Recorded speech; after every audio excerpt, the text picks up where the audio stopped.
Après la mesure de vide sanitaire prise par le gouvernement vendredi dernier pour tenter d'éliminer l'épidémie de grippe aviaire, les éleveurs de Gironde font grise mine car si le département ne compte aucun cas avéré de la maladie chez les palmipèdes, il fait en revanche partie des 18 départements du sud-ouest concernés par la mesure sanitaire entrée en vigueur depuis hier et qui prévoit que tous les élevages soient vidés de canards et oies d'ici le mois d'avril. Franck Poirot s'est rendu dans une petite coopérative du Sud-Gironde d'élevage de canards gras pour faire le point sur leur situation. Ces canards sont les derniers que Jean-Luc Tauzin, éleveur dans le Sud-Gironde, va pouvoir élever d'ici le mois de septembre. Et encore, si seulement les choses évoluent dans le bon sens. Le gouvernement, pour lutter contre la grippe aviaire, vient de décider d'instaurer des vides sanitaires dans les exploitations.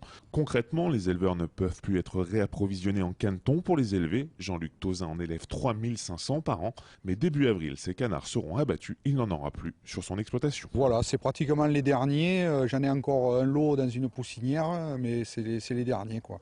Donc moi, mes derniers canards seront le 11 avril. Il me manque même un lot pour fin avril, quoi, que je devais recevoir hier. Mais malheureusement, comme ils nous ont interdit les livraisons de canetons sur tout le Grand Sud-Ouest, donc moi, j'ai pas pu recevoir mes canetons, quoi. Dès le mois de mai, ce producteur qui gave aussi ses canards, après 13 semaines et demie d'élevage, n'aura plus de revenus. Jean-Luc Tauzin, avec 15 autres producteurs, fait partie des coopérateurs de Palmagri. Cette coopérative abat et transforme 50 000 canards gras par an. Le 30 avril prochain, faute de matières premières, elle n'aura plus de travail pour ses 14 salariés. Cela pourrait durer jusqu'en octobre prochain. Avec une incidence directe, son chiffre d'affaires, qui avoisine les 2 millions d'euros, normalement sera divisé par 2 en 2016. Cela devrait avoir des conséquences sur l'emploi. Une situation ubuesque pour la présidente de la coopérative. Aucun foyer de grippe aviaire n'a été détecté dans les exploitations girondines. Justement, nous ne nous sentons pas forcément concernés, mais comme nous étions en zone de restriction, la Gironde est impactée également, et comme le Lot-et-Garonne. Donc on aimerait bien des mesures prises par la DDPP qui nous autorisent, les services vétérinaires qui nous autorisent à pouvoir rentrer des canetons de nouveau sur nos exploitations. Ces éleveurs jugent que les mesures du gouvernement sont trop strictes, le parapluie qu'il a ouvert est trop grand. Les producteurs de Palmagri demandent donc que la Gironde soit exclue des mesures de vide sanitaire.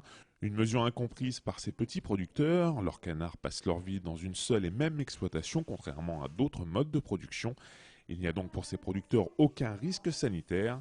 Les coopérateurs de Palmagri tentent depuis quelques jours d'alerter les élus sur leur sort et les conséquences sur l'emploi qu'il pourrait y avoir si le vide sanitaire devait s'étendre dans le temps.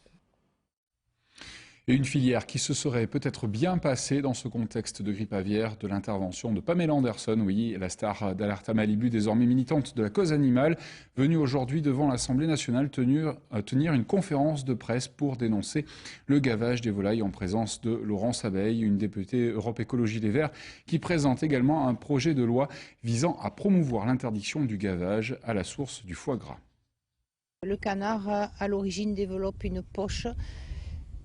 Et nous continuons à développer cette poche avec le gavage, mais après, si on arrête de gaver le canard retrouvera son foie initial, quoi.